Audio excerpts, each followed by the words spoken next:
ازيكم يا رجاله؟ عاملين ايه؟ النهارده عندنا العرض ماندي نايت رو، حصرت فيه شويه حاجات دسمه زي البلاد لاين واليكسا بليس اللي بالذات دي اللي لازم نحكي عليها عشان حصل عليها حاجات جامده بصراحه، وحاجات برضه ايه متوقعه شويه. وبيكي لينش وخناقتها مع بيلي لسه مستمره لغايه دلوقتي. انت بس تابع مع الفيديو ومتنساش تعمل لايك واشتراك في القناه لو انت مش مشترك، وفعل زر الجرس عشان توصلك فيديوهاتي اول باول. ويلا بينا يا برو نبدا في العرض ماندي نايت. Sierra Hotel, India, Echo, Lima, Delta, Shield.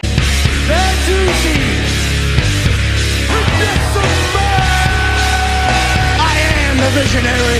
I am a revolutionary. 3, 2, 1. Acknowledge me.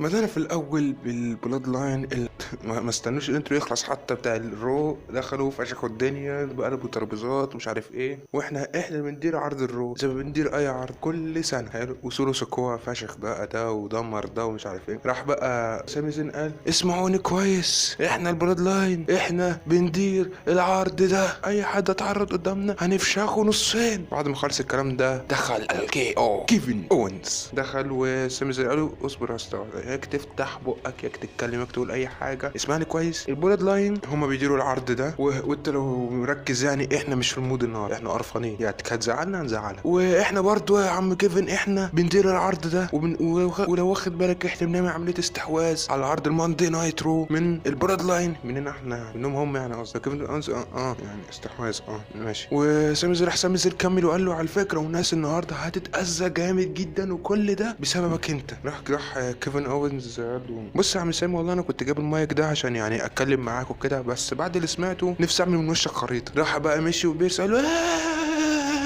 ايه يا عم كيفن اهدى بس اهدى لا وقف بس. راح ادب بيرس قال لهم بعد اذنكم انا سايبكم تعملوا حوارات الزباله بتاعتكم دي بقالكم فتره طويله، وحال الوقت ان احنا نوقفها. فانتوا برجاء مني بعد اذنكم تخرجوا بطريقه مؤدبه علشان ما يحصلكوش شر. طلب من الامن ان هم يطلعوا لهم، واحد من الامن طلع سولو ضربه، سولو ضرب التاني ضرب التالت ضرب الرابع. بعدها بقى كيفن اوز عارف انت واقف شويه كده قال له هخش انا بقى. دخل وجيت فشخ ثم بقى ادم بيرس الحقونا تعالوا بقى انقذوا الواد ده كيفن اللي بيتدمر هناك ده. هوبا روستر الرو كلهم جم بقى ضربوا ده وضربوا ده وضربوا ده لغايه ما ادم بيرس قال لهم ايه انتوا مش هتفلتوا من حوار الزباله ده، مش هتفلتوا منه خالص، فاستعدوا عشان كل واحد فيكم هيلعب ماتش النهارده. انتوا الاربعه جهزوا بقى حاجتكم بالجير بتاعكم وعيشوا انتوا بقى. وبعديها بقى وبس ده اللي خلص. بعديها بقى جينا خلف الكواليس. روستر الرو كلهم جم قالوا احنا عايزين نلعب، كل واحد عايز ياخد فرصته. ادم بيرس قال لهم بعد اذنكم اهدوا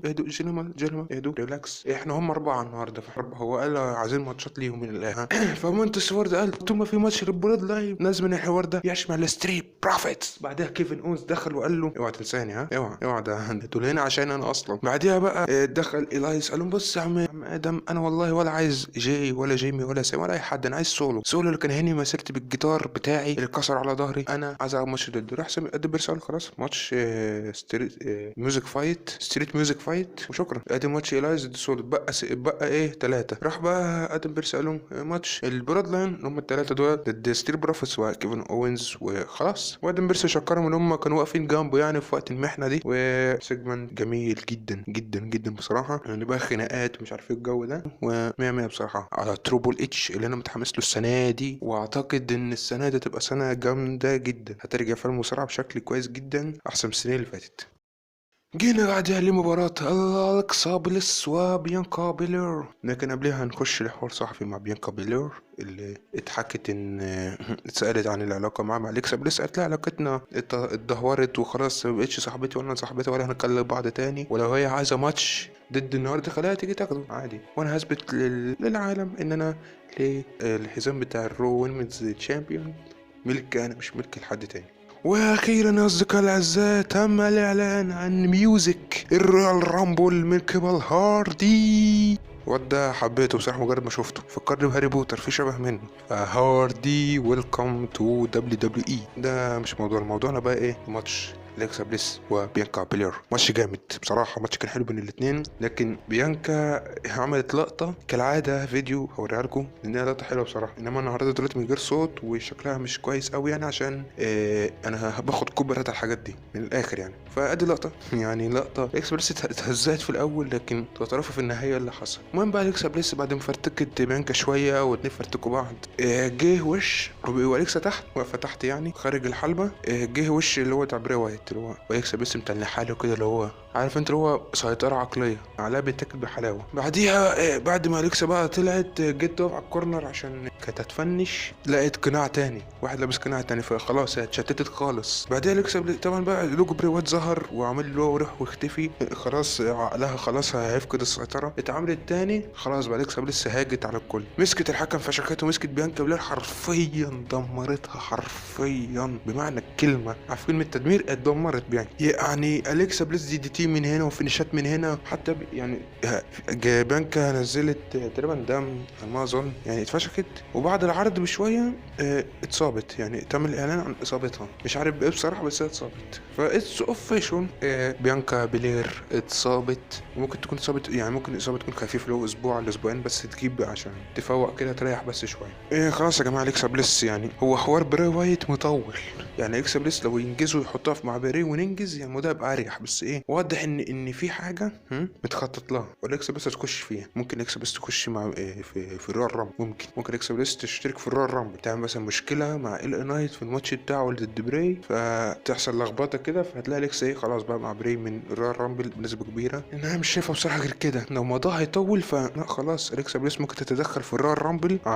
في الماتش بتاع بري وايت ال نايت، تعرف انت تقرف ال نايت شويه لكن بطريقه تغفل ال نايت بضربه بقى ولا اي حاجه، لكن في النهايه اليكسا بليس ساعتها هتعلن انضمامها مع بري وايت. جينا بعديها بقى لحوار مع كودي رودز. تيجي تقول لي كودي رودز هو رجع ولا ايه؟ لا انا كنت زي كده كنت فاكر انه رجع ولا حاجه ولا اي حوار وخلاص، لكن مش راجع. لكن طول ما تم ذكر اسم كودي رودز واضح ان كودي رودز عودته بتقرب. رويال رامبل ممكن اليمينيشن تشامبر، ممكن ما تعرفش قصدي قبل عرض اليمينيشن تشامبر يعني عادي، وممكن يرجع النهارده عادي يعني ممكن يرجع النهارده في ماتش سيث وثيري، ممكن يرجع عادي قوي يعني، لو رجع تبقى عظمه بصراحه، ونفسه بصراحه يرجع النهارده يعني، خلي الاسبوع اسبوع عظيم بقى، ما تكونش يوم السبت بس. فانت لو يا جماعه ان شاء الله كودي يرجع النهارده ولا ما رجعش النهارده. المهم ان جه فيلم وثائقي ليه يعني بقى، قصته مع سيث وقصته لما رجع من راس المانيا ولعب ضد سيث 3 مرات ومش عارف ايه، ولما اتصاب وكل ما اتكلم انه لما لعب بالاصابه كان جامد مش عارف ايه. قصه سريعه كده، لكن ملخص القصه دي ان كودي رودز قرب يرجع. بص يا رجاله، حوار بيكي لينش وبيلي الصراحه يعني مش مستاهل اتكلم عليه، نفس الكلام نفس الحوارات نفس كل حاجه، لكن الشيء الوحيد اللي كويس فيه هو ان بيكي لينش لمحت ان هما ممكن حد فيهم يغدر بالتاني. قالت ان بسبب ان بيلي يعني بتاخد الجلوري او جو البطوله منهم عشان هما اللي بيكسبوا وهي لا، فقالت انا اشك ان انتوا ممكن حد فيكم ينقلب على التاني. فبص عارف انت اللي هو ممكن نلاقي انقلاب دامج كنترول على بعض، وهيحصل قريب ان شاء الله، متقلقوش، ممكن الشهر ده ممكن الشهر الجاي الله اعلم، بس هيكون في انقلاب في فريق دامج كنترول. إيلايث الجامد الفخم الحلو اوي، واللي فقرته بتاعت الموسيقى فقرة ما ينفعش تتشات بصراحة يعني. انا مش فاهم بصراحة اللي بيحبش الفقرة دي يعني، انت مش بتحبها ليه يعني؟ اسف شوية عن المصارعة يا عم، ادي اغنيتين كده في السريع كده هو اللي بيعملهم، فريح انت بقى يعني، فك شويه في الحوار ده. المهم ان إيلايث فضل بقى بالجيتار شويه، بعدين قال انا سولو ده ههينه ومش عارف ايه، قام سولو داخل له بقى. الاتنين بدأوا الماتش كان حلو بين الاتنين. في نص الماتش كده جينا بقى للمغني بتاع صاحب الاغنيه بتاعت الرويال رامبل، هاردي دخل بالجيتار بقى، دخل عارف انت كسر بالجيتار على ظهر سولو، تحس ان واحد كان بيحسس عليه من ورا، بص له هو انت عارف انت عملت ايه دلوقتي؟ انت عارف انت عملت ايه؟ انا لو مكانك دلوقتي اجري، انك لما اجريش انا ههينك هكسر عظمك. المهم ان هارد بالفعل جري والماتش يكمل بقى، وسولو فشخ إيلايث عشان في النهايه يفوز سولو سكوا بعد ما فنشوا على البيانو. وسولو بصراحه استاهل فرصه على لقب القارات او لقب الولايات، لانه بصراحه لاعب واحد جامد جدا في الاتحاد، واتمنى بصراحه ياخد فرصه على لقب زي دي.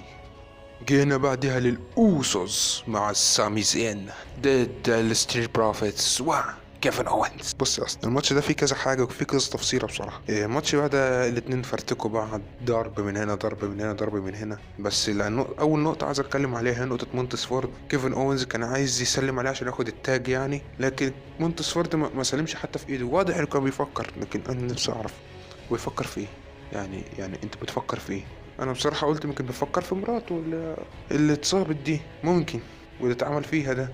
بس برضه في احتمال اللي هو بتاع بري وايت، وما اعتقدش بصراحه انه بري وايت، لكن هو احتماله يترمي عادي يعني. احتماله نقول مفيهاش حاجه، لكن اعتقد بسبب حوار مراته. المهم ان كيفن اوينز جه يسلم عليه ما مرضاش، الماتش كمل عادي. بعد شويه برضو كيفن اوز جه يسلم عليه برضو مونتسفورد، مفيش. عارف كيفن اوز وهو عارف انت ضرب صدره مونتسفورد ناطط، وهوبا فينش، هوبا ضرب، وهوبا مش عارف ايه، ودمر الدنيا. بعدها بشويه بقى لما هما بقى الاتنين جوه الحلبه، كان على ما اظن مونتسفورد وعلى ما اظن سامي زين المخبزن يعني، والاوسس تحت ضد كيفن اوينز وانجلو داوكنز. ايه اللي حصل بقى؟ طبعا انت عارف يعني سوري ساكوا هيخش يتحشر معاهم، خلص على ده وخلص على ده والدنيا تمام معاه. قام سامي زين وهو فوق بقى يعني مونتسفورد بعد ما ادعك معاهم تحت، مونتسفورد وهو طالع، سامي زين فنشوا وكسبوا الاوسوس. بعد ما خلصوا ما اكتفوش، مسكوا كيفن اونز ده عملوا منه سندوتشات بسطرمه. لكن تاتي الانقاذ من المحارب الاسكتلندي والمحارب الايرلندي شيماس ودرو ماكنتاير، اللي جم انقذوا كيفن اونز من المدعكه دي.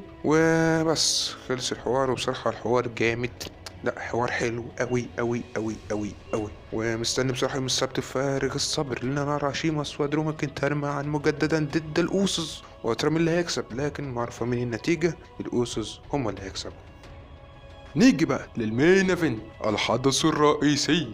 اوستن ثيوري بطل اليونايتد ستيتس تشامبيون ضد ذا فيجنري ذا ريفولوشنري سيث فريكن رولينز. العظمه، التاريخ، الجمدان، الروقان، افضل اسطورة الجيل الحالي، ايقونة الجيل الحالي. الماتش كان حلو من الاتنين بصراحة، لكن عايز اقول لك ان السيث هو اللي شال الماتش يعتبر. ثيري ما عملش اصلا حاجة في الماتش الا كام لقطة بسيطة. فما اعتقدش ان السيث يعني ما اعتقدش ان ثيري عمل حاجة في الماتش ده كبيرة قوي يعني. لكن الماتش بصراحة كان حلو في المجمل. الماتش بقى ده والاتنين دمروا بعض حرفيا، وكالعادة زي ما انا قلت في الاول سيث هو اللي شال الماتش. طبعا في نص الماتش كده سيث رولينز جه يرفع ثيري، اتصاب وكان بيمثل ومش عارف ايه اللي هو ايه عشان يخرج بسبب يعني يخسر بسبب معروفة. فكالعادة بعد شوية بقى فترة من الماتش كده في الآخر، سيث فنش ثيري حرفيا مرتين، مرة بيديجري ومرة بالفروج سبلاش. الاتنين ثيري نجا منهم. وثيري واضح انه بقى زي رومان في حوار في العد ده، انه يكنسل العد قبل الحكم بفينتو ثانية كده، انه عملها حلوة بصراحة في المرتين دول بالذات. المهم ان في النهاية الحكم طبعا وقع ومش عارف ايه، فثيري كان جاي يضرب سيث بالحزام، لكن سيث تصدى ليه. بعديها بشوية لنا سيث راح من ناحية ثيري الكورنر، والحكم طبعا كان خلاص هيتخبط، استخبى ومش شايف ومش عارف ايه. سيث عارف التسابه كده، راح ثيري لطش له واحدة تحت الحزام وفنشه بإيه داون. وبالتالي ينتهي المباراة بانتصار، وهيز ستيل يونايتد ستيتس تشامبيون أوستن ثيوري.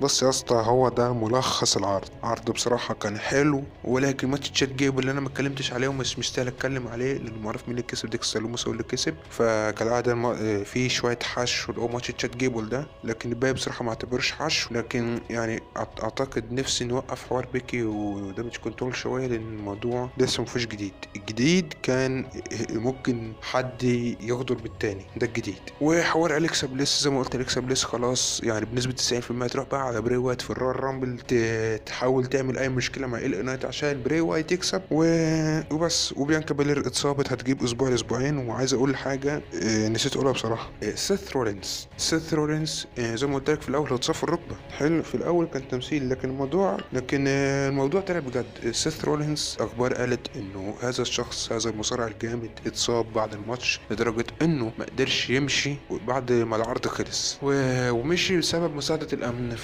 سيث رولينز للاسف الشديد اتصاب وممكن يغيب لغايه الرويال رامبل ده كفتره كبيره يعني، لكن لو كفتره قصيره فممكن، لا لو كفتره قصيره فممكن اسبوع اسبوعين ويرجع. ان انا لو هوريك صوره دلوقتي، الاسبوع اللي جاي في عرض ماندي نايت رو بوبي لاشلي هيظهر وسيث فريك رولينز هيظهر، فواضح ان في حاجه حلوه جايه. ما تنساش والله يكون اشتراك في القناه وانت مش مشترك، وفعل زر الجرس عشان توصلك فيديوهاتي اول باول، وقول لي تقييمك لعرض الرو وقول لي رايك بالنسبه في حوار اليكسا بليس وبيانكا والبرود لاين واستثيري وسيث، واشوفك ان شاء الله في تحليل عرض فرايدي نايت. سلام يا برو.